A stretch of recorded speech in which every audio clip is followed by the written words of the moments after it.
no Brasil, temos forte em nossa lembrança ainda sua passagem por lá em 1968, por tudo que ela representou para o seu país e para o mundo.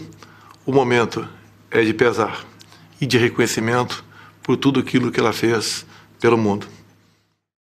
Olá, gente querida do coração verde e amarelo, Jornal Foco do Brasil, edição especial de domingo, compromisso com a verdade.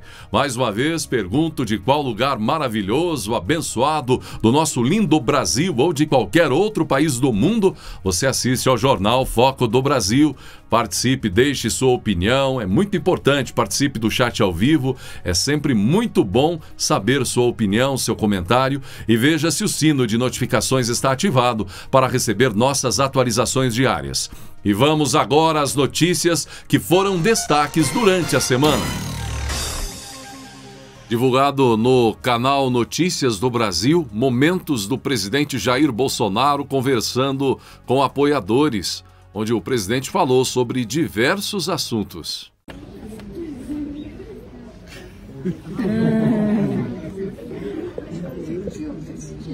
Só um beijo, mas para Michele, Michele merece mais.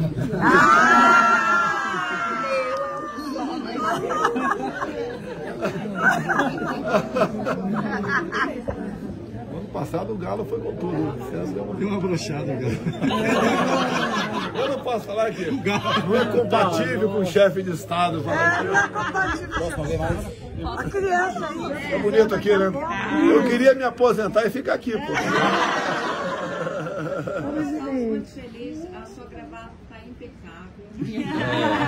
Uma primeira dama. Chama a primeira dama. Olha, eu vou falar uma coisa. Eu Chama a primeira dama. acordo muitas vezes à noite, né? E geralmente 6 da manhã. Daí às 6 da manhã, a mulher já estava no banheiro se arrumando. Ela estava se arrumando de 6 da manhã para um evento 10 horas. Está se arrumando. É muito Isso é bacana, pô. Chama ela só Ela pra já tem gente vaidade, conhecer. pô. Aí ela já escolhe a gravata. Já eu cheguei no quarto, trouxe a tesourinha para cortar cabelo da já me dá umas broncas. Um dia que eu não me der uma bronca, eu fico preocupado. Eu estou ensinando o povo um novo ditado, né? Manda quem pode. Não, não é não. Obedece quem tem esposa. É como é bom ter pessoas que cuidam da gente, né? Tá preocupada com a gente.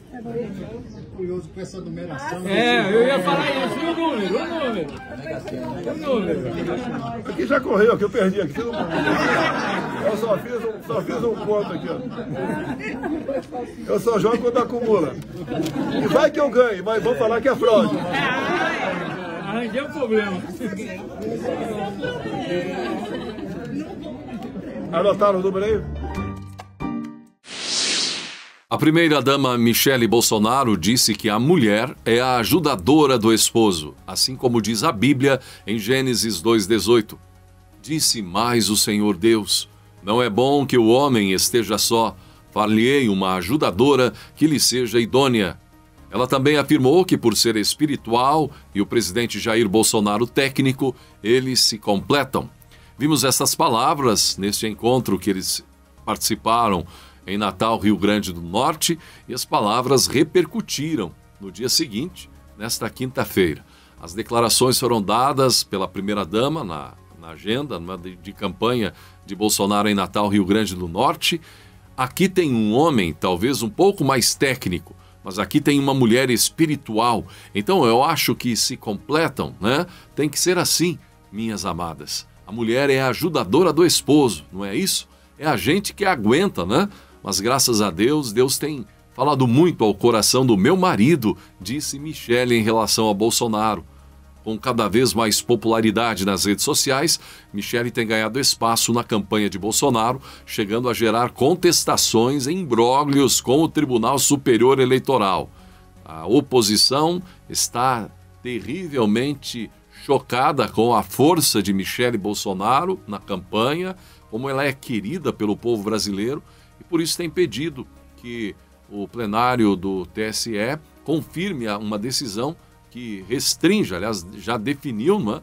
Que restringiu o tempo de participação da primeira-dama nas propagandas do presidente. Essa decisão foi por unanimidade e a primeira-dama tem um tempo agora restrito para participar da agenda eleitoral no rádio e na televisão do presidente Jair Bolsonaro. Preocupados que estão com a força da primeira-dama e como ela pode influenciar a eleição favoravelmente a Bolsonaro. Novo levantamento da Brasmarket, encomendado pela Associação de Supermercados do Rio de Janeiro, divulgado agora, mostra o presidente Jair Bolsonaro na frente da disputa presidencial e dentro da margem de erro com possível vitória no primeiro turno. De acordo com a pesquisa estimulada, quando os nomes são apresentados ao entrevistado, Bolsonaro tem 43,5% das intenções de voto. Já o petista Lula aparece em seguida com 30,5%. Ciro Gomes, do PDT, aparece na terceira posição com 7,6% das intenções de voto. Tebet em quarto com 4,6%. Em seguida, Soraya Tronic, União, com 0,8%. Felipe Dávila com 0,3%, entre outros nomes com um percentual ainda menor. Votos brancos e nulos chegam a 6,8%, indecisos 5,3%. O levantamento foi realizado entre 10 e 14 de setembro, com 2.400 entrevistas em 504 cidades das 5 regiões do país. O nível de confiabilidade é de 95%, margem de erro estimada é de 2 pontos percentuais. A pesquisa está registrada no TSE sob o número BR 01527/2022. Foi realizada pela Brasmarket Análise e Investigação de Mercado a pedido da Associação de Supermercados do Rio de Janeiro. Então, essa informação diferente, destacada em alguns dos principais portais do país, não com toda a ênfase que outras pesquisas por aí são divulgadas, mas a informação correu nos grandes veículos até, Correio Brasiliense, entre outros jornais, divulgando essa informação. E dentro da margem de erro, essa pesquisa sai totalmente diferente, por exemplo, do tal do Datafolha, não é? Então mostra que Bolsonaro, dentro da margem de erro, pode estar liquidando a eleição no primeiro turno, em 2 de outubro. Outras pesquisas por aí dão vitória de Lula, algumas até no primeiro turno. Então há essa divergência. O presidente Bolsonaro já afirmou que a pesquisa que ele gosta é a pesquisa da rua. Falamos na edição anterior, é ver o clima do povo, a população indo à rua para apoiá-lo. E ele sente que está melhor do que em 2018, como já disse. Já Lula continua o seu trabalho. Dos sustentáculos do petista, de fato, é a pesquisa, sobretudo Datafolha, e a população até questiona, alguns não levam a sério e tal, mas é o que está aí, não é? Na mídia, sendo usado, enfim, de todas as formas. De qualquer maneira, então, Brasmarket, nova pesquisa, dando vitória de Bolsonaro, dentro da margem de erro, no primeiro turno.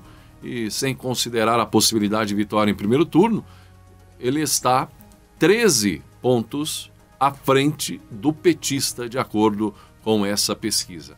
500 cidades brasileiras, 504 cidades foram selecionadas e mais de 2.000 brasileiros responderam a esta pesquisa que foi divulgada agora, pesquisa registrada no TSE. Bolsonaro, 43%, Lula, pouco mais de 30%.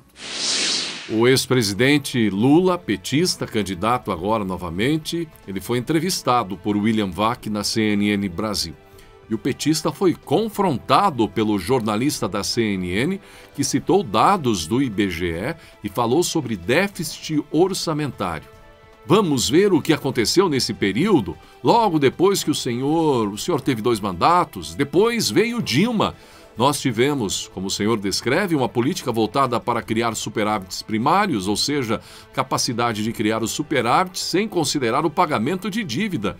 Isto foi se deteriorando lá no seu segundo mandato. As propostas são os números. Eu não vou brigar com o IBGE, os números são. O senhor passou de 3,5% de superávit primário para um déficit de 4,5% ao final do governo Dilma, disse o jornalista. E então, confrontado, Wack acabou até sugerindo que o Brasil, se Dilma permanecesse presidente e no ritmo que ela estava, conseguisse fazer um sucessor, o Brasil hoje estaria na mesma situação da Venezuela, indicou ali o comentário de William Wack. Lula contradisse o apresentador, mas ficou meio que perdido. Não é verdade, respondeu o petista.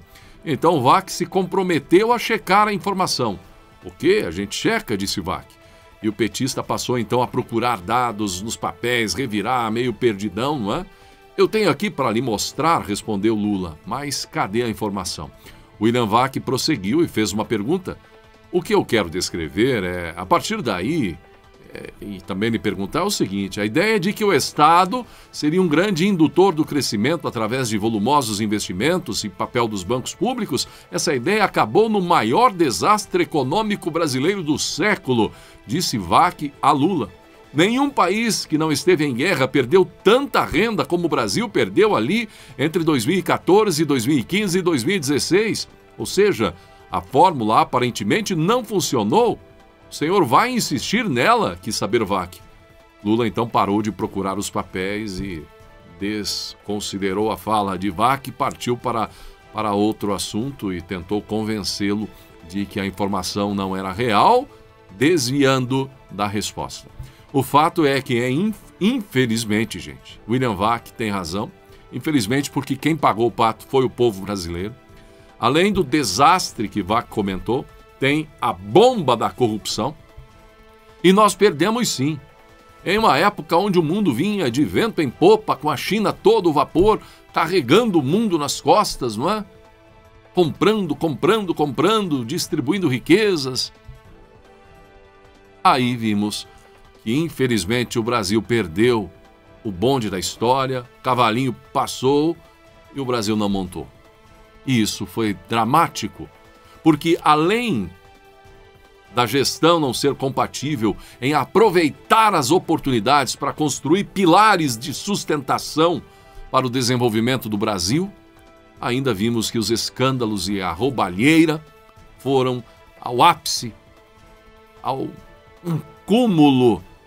cúmulo da safadeza, e aí a gente viu o que aconteceu. O Brasil praticamente quebrou, a Petrobras praticamente faliu e o Brasil perdeu a grande oportunidade, talvez, do século. Agora, o país está sendo reconstruído depois de todas essas tragédias, não é? E vamos ver como vai ser daqui para frente. Sobre os ataques contra a produção agrícola do Brasil, depois das polêmicas declarações de Lula no Jornal Nacional, também da intenção do MST, segundo Stedley, comandante do movimento, de voltar às invasões de terra caso Lula ganhe, agora outra notícia. Uma liminar concedida em razão de uma ação movida pelo PT restringiu o período de plantio da soja em Mato Grosso. Com a decisão, o intervalo de semeadura vai de 16 de setembro a apenas até 31 de dezembro de 2022. Ou seja, uma notícia que reduz o tempo. A medida contraria a portaria do próprio Ministério da Agricultura, que estabelece o prazo até 3 de fevereiro e não 31 de dezembro. Então, 3 de fevereiro de 2023, no caso, para os produtores de grãos no estado. E a Justiça parece que acatou, não é, o pedido, e é algo que vem para prejudicar o agro nacional. O Ministério da Agricultura estabelece o período em 20 estados e no Distrito Federal para a semeadura como parte do combate à ferrugem asiática. Mas não é só isso, gente. Até o jornalista Boris Casoy, que está hoje nas redes sociais, também participa na televisão e tem uma carreira histórica, Boris Casoy criticou, aliás, desceu a lenha no petista depois que Lula falou de uma ideia que foi adotada de maneira similar em alguns contextos na Argentina, e olha a situação que a Argentina vive atualmente. Boris Casoy, o jornalista, chamou a intenção de Lula de populista, retrógrada. É que Lula prometeu aos eleitores discutir a política de exportação de carnes do Brasil para tentar diminuir preços. Quer dizer, bloqueia a exportação para, de repente, tentar mudar o mercado interno. Nós vamos discutir se vai continuar só exportando ou se vai deixar um pouco para nós comermos, afirmou o petista. Mas a Companhia Nacional de Abastecimento afirmou que esse caminho, a ideia de Lula, é incerto e incorreto. No geral, nós temos que lembrar que não exportamos a totalidade de um animal. Então, muitas vezes, a própria exportação subsidia os cortes que são vendidos no mercado interno, comentou o diretor da Conab, Sérgio Dezen. De toda forma, a ideia certamente não é bem-vinda pela produção nacional de carne e também não é a forma correta de agir, ainda mais quando se ataca também a produção nacional. Há, inclusive, a outra tendência de ataque à produção agrícola nacional, lançando nas costas dos produtores brasileiros os muitos desafios que o mundo vive, inclusive na área ecológica, meio ambiente, as florestas, enfim. Hoje parece que virou moda chamar empresário, envolver a palavra empresário em qualquer que seja a situação, e também, de preferência negativa, e também atacar o agro brasileiro como se fosse um bicho que está destruindo o mundo, a natureza, enfim, quando na verdade está alimentando mais de 1 bilhão de seres humanos no planeta. José Dumont é investigado pelo crime contra vulneráveis, a repercussão do ator José Dumont da Globo. Pois é, gente, você viu aí a repercussão.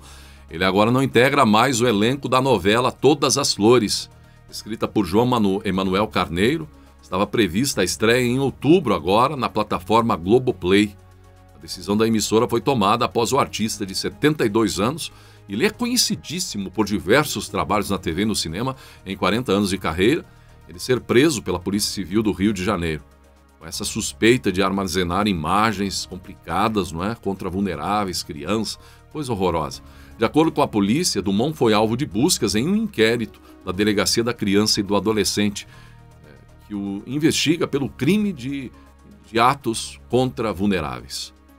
E uma matéria, inclusive, que circula por aí, informa que ele é suspeito de atrair a atenção de um fã de 12 anos, oferecer-lhe ajuda financeira para que ele se aproximasse. Enfim, toda essa repercussão, então, muita gente indignada, a classe artística indignada, mas a pergunta é que fica, quantos aí, de fato, têm uma preocupação sincera com relação a outros princípios e valores que podem ser debatidos e que, na verdade, estão aí demonstrando que não estão nem se importando com absolutamente nada, com família, com nada, mas estão indignados agora com o ator. E é preciso estar indignado de fato. Mas na hora de dar a lição na televisão, na novela, no cotidiano, na festa, isso e aquilo, valores, princípios, ensinamentos, Deus, estão nem aí. Uma grande parte, infelizmente, dessa classe artística. Um homem teve seu celular roubado ao tentar tirar uma foto com Lula durante um comício do ex-presidente em Montes Claros, Minas Gerais. Imagens que circulam nas redes sociais mostram um rapaz com uma menina apoiada nos ombros,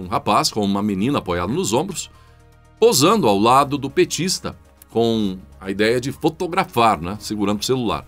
Quando então uma mão toma o aparelho rapidamente e escafedeu-se. Sumiu, desapareceu. Em maio deste ano, um smartphone sumiu em uma palestra também do petista na Universidade de Campinas. Se alguém achou esse celular, traz aqui para a gente, pediu a mestre de cerimônias naquele evento. A gente sabe que é muito difícil para o estudante. Na loja, um modelo igual ao furtado, Motorola, custa quase R$4.000. E até Eduardo Suplicy já foi prejudicado por um ato dessa natureza. Em 2013, um homem bateu a carteira e o celular do então senador em uma manifestação a favor de Dilma Rousseff. Em 2017, no entanto, Lula minimizou o roubo de celulares e atribuiu a incidência de homicídios em Pernambuco à pobreza. É uma coisa que está intimamente ligada, ou seja, o cidadão teve acesso a um bem material, a uma casinha, a um emprego e de repente o cara perde tudo, então vira uma indústria de roubar celular. Para que ele rouba celular? Para vender, para ganhar um dinheirinho. Eu penso que essa violência em Pernambuco é causada pela desesperança, dizendo que o cara que rouba um celular e faz outras coisas piores após o roubo contra as coitadas das vítimas, como vimos agora, um jovem em Brasília ao lado da sua namorada, o cidadão chegou, pá, tirou a vida do coitado, um jovem com um futuro brilhante e saiu caminhando, levando seu celular. E aí, eles são vítimas da sociedade, não é? Nada de criminoso, de mau caráter, de safado sem vergonha. Não, nada disso. Vamos defender os coitadinhos. Tarcísio de Freitas participou de reunião virtual com cooperativas paulistas de transporte e caminhoneiros. E o ex-ministro da Infraestrutura do governo do presidente Jair Bolsonaro prometeu reduzir alíquotas como um imposto sobre operações relativas à circulação de mercadorias e sobre prestações de serviços de transporte interestadual e intermunicipal e de comunicação. Também um imposto sobre propriedades de veículos automotores, famigerado IPVA em São Paulo. Nossa ideia é reduzir alíquotas, porque o Estado não vai ser competitivo enquanto praticarmos alíquotas de ICMS que são maiores que a dos outros estados, disse Tarcísio. Precisa de um acerto interestadual para baixar a guerra fiscal, complementou. Tarcísio ainda garantiu aos caminhoneiros que, se for eleito governador de São Paulo, vai aumentar o prazo para que a categoria pague o ICMS. Tem uma questão que é fundamental, principalmente para o pequeno, que é o alongamento do prazo de recolhimento do ICMS, afirmou. Você é obrigado a recolher o ICMS 30 dias após o faturamento, mas você vai receber 60, 90 dias depois, explicou. Freitas prometeu aos caminhoneiros reduzirem 1 ponto percentual a cobrança do IPVA. A alíquota do estado de São Paulo subiu para 4%, a alíquota mais cara do Brasil hoje. A nossa ideia é baixar essa alíquota de 4% para 3%, afirmou Tarcísio. A outra questão é a isenção do IPVA por idade do veículo. São Paulo é um dos poucos estados do Brasil que trabalha com isenção a partir de 20 anos. Nós temos alguns estados do Brasil trabalhando com 15 e 10 anos. Então a nossa ideia é levar essa isenção para 15 anos, disse Tarcísio. O Brasil foi o 4º país com maior volume de investimentos estrangeiros no primeiro trimestre de 2022, mais uma boa notícia, de acordo com dados das principais economias do mundo compilados pela Organização para a Cooperação e Desenvolvimento Econômico e pelo Banco Central. O relatório da OCDE, que traz os volumes investidos nos 3 primeiros meses do ano, não traz o valor que entrou no mercado brasileiro. O período de levantamento da OCDE coincidiu com a greve dos funcionários do Banco Central, que atrasou a divulgação de uma série de indicadores, inclusive o de investimentos. 27,88 bilhões de dólares em investimentos estrangeiros entre janeiro e março de 2022, e com isso ficou atrás apenas da China, 101,9 bilhões, Estados Unidos, 66,9 bilhões e Austrália, 59,31 bilhões, mas à frente de outros países membros da OCDE. O México ficou na 5ª posição. Ainda de acordo com os dados da organização, em 2021 o Brasil também ficou no 4º lugar no ranking global, quando recebeu 50,36 bilhões de dólares em investimentos. E o general Heleno postou em seu Instagram um alerta. Ele fez uma convocação para todos os apoiadores do presidente Jair Bolsonaro. O general Heleno quer que todos não percam a chance de votar nas eleições. Ele incentivou a participação dos eleitores no dia 2 de outubro, no primeiro turno das eleições deste ano. O general Heleno explica também que os votos em Ciro e Tebet podem ser desperdiçados. Segundo ele, serão desperdiçados, pois ambos não têm chances de irem para o segundo turno. A alegação se dá para convencer os brasileiros a levar o voto, a questão do voto útil, diretamente já no primeiro turno. No caso, o general Heleno pede para o voto útil ser destinado ao seu candidato, o presidente Jair Bolsonaro, que inclusive ele faz parte do ministério da atual gestão do presidente Jair Bolsonaro. O Brasil subiu 2 posições no relatório do Conselho Mundial de Turismo e de Viagens, De acordo com o órgão, o país saiu da 13ª colocação em 2019 para o 11º lugar no ranking de faturamento do setor. A subida ocorreu com Austrália e Canadá perdendo posições. À frente do Brasil ainda estão Espanha, Reino Unido, México, França, Índia, Itália, Japão, Alemanha, China e Estados Unidos, o primeiro lugar. Apesar da melhora, o país ainda não recuperou em 2021 o mesmo nível de faturamento que registrava com o turismo antes da pandemia por Covid-19. Conforme os dados do órgão, a receita caiu de quase 125 bilhões de dólares em 2019 para cerca de 105 bilhões. Mas por falar em turismo, você vê a situação de muitos, aliás, milhares de brasileiros que estão de olho no que está acontecendo com o antigo hotel urbano, URB, ou 123 Milhas, entre outros, que trabalham, organismos aí que trabalham com venda de viagens.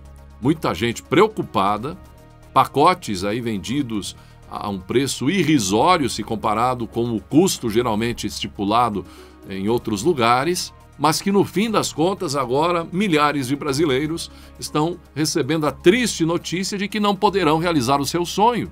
Quer dizer, alguém vendeu sonhos para milhares de brasileiros. E agora, em meio desse tal de URB, hotel urbano, informando de que não está conseguindo cumprir, enfim, e até o Brasil aí, o governo, tomando medidas, pedindo explicações. Tinha um prazo, hotel urbano, URB, de dar explicações de 5 dias. A gente não sabe, afinal de contas, no que virou isso. O Ministério de Turismo, Justiça, enfim, Interesse Público, Defensoria, precisa ficar atento a isso, porque os brasileiros, milhares de brasileiros, não sabem literalmente o que fazer. Vender sonho, gente, e depois não entregar o que fala, o que vendeu, é uma tragédia também.